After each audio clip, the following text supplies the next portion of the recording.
Scott found endless joy in observing Mara, his girlfriend, in her daily activities, whether she was savouring a meal, engaging in conversation, or making humorous faces when something displeased her. To him, every aspect of her being seemed flawless, and no other woman could compare. The young couple had been together for nearly 2 years, their bond deepening since their final year of university. Now both were established in their careers, with Scott's professional life flourishing. He was eagerly planning their future together, envisioning a life filled with shared dreams and adventures. However, an unexpected event disrupted their harmonious path.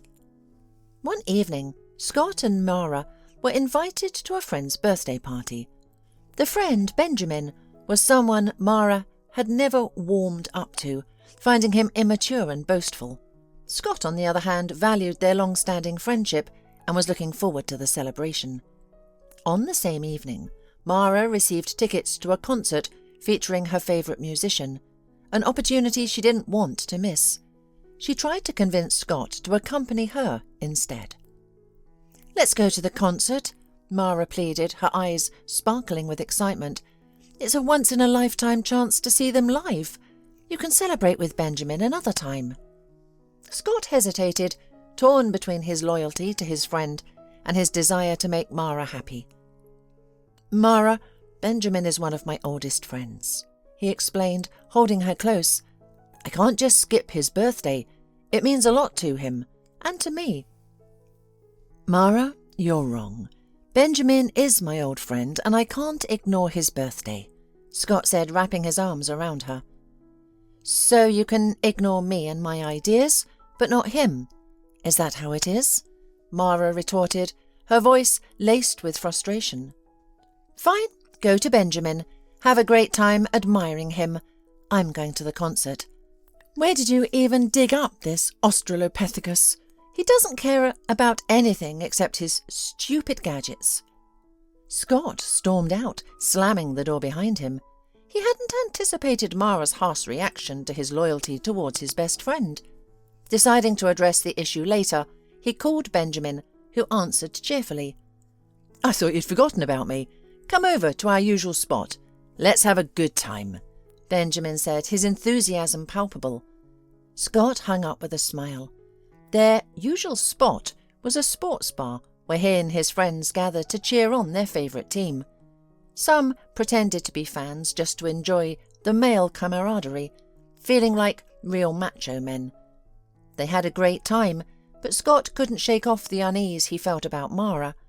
He called her several times, but she didn't answer, leaving him worried and conflicted. Finally, after everyone had left, Scott returned to the rented apartment he shared with Mara, only to find it empty. The room was in disarray, as if a storm had swept through it. The potted cactus he had given her lay on the floor, and scattered magazines and calendar pages they had collected as a collage. Scott immediately understood. Mara was upset and had left, but where had she gone? He started calling all her friends and acquaintances, even risking a call to her parents. Mara's mother, upon hearing of her disappearance, said cryptically, "I knew you'd drive her to this. The consequences will be dire." Confused, Scott pondered the situation.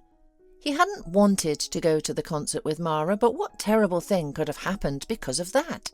She had enjoyed the concert without having to pretend to be happy for his friend, whom she disliked. So, what was the problem?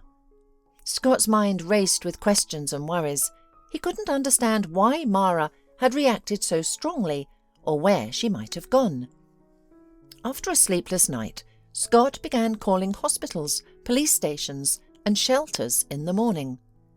Chilled with horror, he even called the morgue, but everywhere he received a negative response. No girl matching Mara's description had been admitted. Well, that's something, the young man thought. At least she's alive, and if she's in trouble, she'll come back. We've been together for so many years. However, Scott waited in vain for a week, a month, or half a year. And Mara still hadn't returned. A year after her disappearance, Benjamin remarked, looking at his friend, "Look at what you've become. You're a shadow of your former self." "Forget Mara," he continued. "If she needed you, she would be here by your side." Scott could only shake his head in response.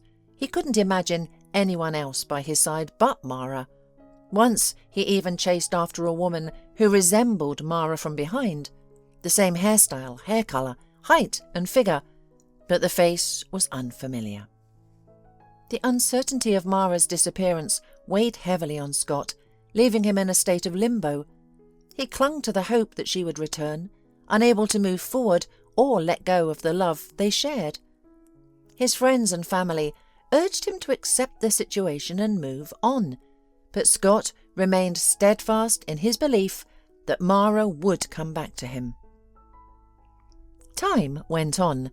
One day Scott received a call from Keith, a friend from medical school with whom he occasionally hung out at their favourite sports bar. Keith sounded urgent. "Scott, where are you?" "At my office," Scott replied, puzzled. "What's happened?" "This isn't a phone conversation," Keith said abruptly. "Can you come to my workplace? I'm at the oncology clinic. You know the address. They'll let you in. I've already informed them." Wondering why Keith needed to drag him out of the office, Scott went to see his friend. The guard at the entrance simply asked which office to go to and let Scott pass.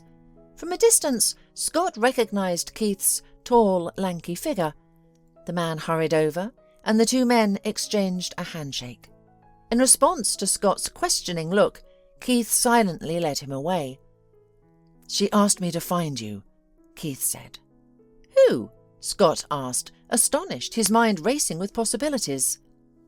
Keith's mysterious request and the urgency in his voice hinted at something significant, leaving Scott both curious and apprehensive about what awaited him at the clinic. Instead of answering, Keith opened the door to a ward and stepped aside, letting Scott enter first. Scott couldn't believe his eyes as he saw Mara's gaunt, emaciated face on the hospital bed. "Mara, is that you?" Scott whispered, approaching her and looking intently into her eyes.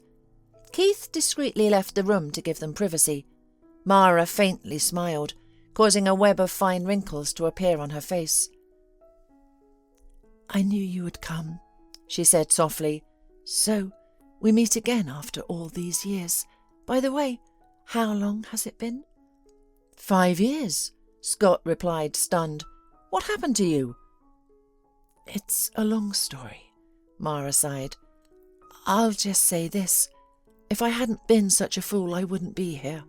But that's not the point, dear. Promise me something." Scott stared at the face that had haunted his dreams almost every night, but the Mara he saw now was an entirely different person from the one in his dreams. "You must take my boy from the orphanage," Mara said. "Raise him. Samuel is a good boy, but without parents he'll be lost." "What boy? You have a son?" Scott asked, disbelieving. A cold sensation washed over him. "Our son," Mara smiled weakly. "When I left you, I wanted to punish myself. Soon I discovered I was pregnant, but I thought if I didn't tell you about the baby, I would be punishing you. I ended up punishing myself instead. After giving birth, I felt so miserable that I sought escape. The baby's cries, the diapers, I wasn't ready for any of it. I started partying, not remembering who I woke up next to, and the neighbours complained. Eventually I lost custody. I visited him in the orphanage whenever I could. I wanted to regain my rights, but, well, you see how that turned out. If only I could turn back time." Scott was in shock from what he had heard. He had spent years in fruitless searches, even foregoing fleeting affairs, to the point that his friends joked about his monk-like lifestyle. Now he found his beloved in such a state and realised she was not who he thought she was.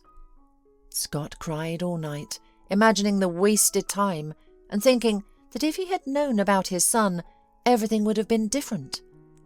Samuel turned out to be the spitting image of his father, dark-haired, sturdy and full of energy. Upon seeing him, Scott's mother shed tears of joy. "Just look at those jeans. He is the image of you, Scott." Samuel knew he had a father and waited for him every day by the window, calling every dark-haired man Dad. Mara had shown him Scott's photo and promised that his father would return and live with them. Father and son began taking walks in the city park on weekends. Restless Samuel often ran off, making Scott anxiously search for him.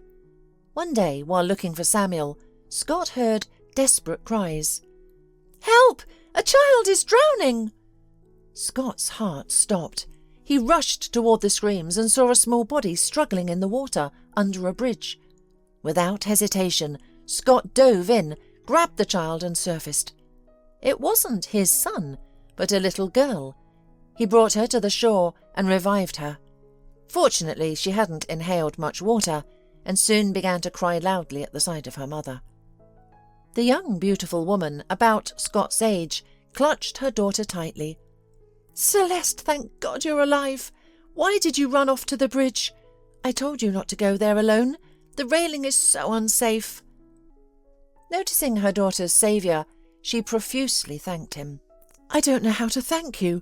If it weren't for you, I could have lost my little girl." Scott smiled.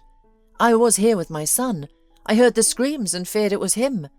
The important thing is that your daughter is safe. Now I need to find my little brat." "No need to look for me. I'm right here," Samuel announced importantly. "Papa, you're all wet because you saved that girl. You're a real hero." Miriam, Celeste's mother, invited the soaked Scott to her nearby home. "You need to dry off or you'll catch a cold. I live close by. Come with me. I've got a drying machine. We'll get your clothes dry in no time." She refused to accept any objections. After a hot shower, Scott changed into a wide, comfortable robe, a clean t-shirt and soft shorts. "These are my brother's clothes. Change and I'll dry your clothes," Celeste said.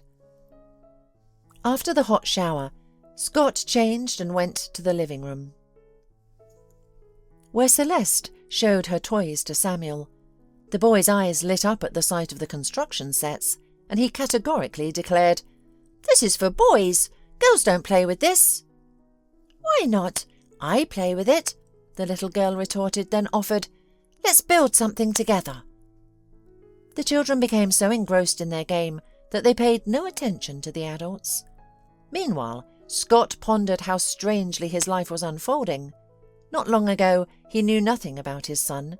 He thought he could never forget Mara, and today he sat in someone else's clothes, waiting for his own to dry.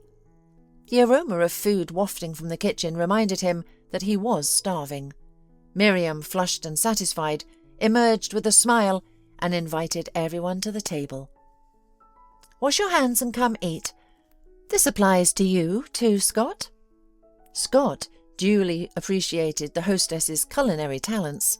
The soup and cutlets were a real treat, and Samuel couldn't get enough of the dessert, an almond pie. As they were leaving, the boy quietly asked, "Dad, can we come to Celeste and Miriam's for dinner again?" Scott blushed deeply and hurried his son home. For the first time, he felt a strange interest in the woman.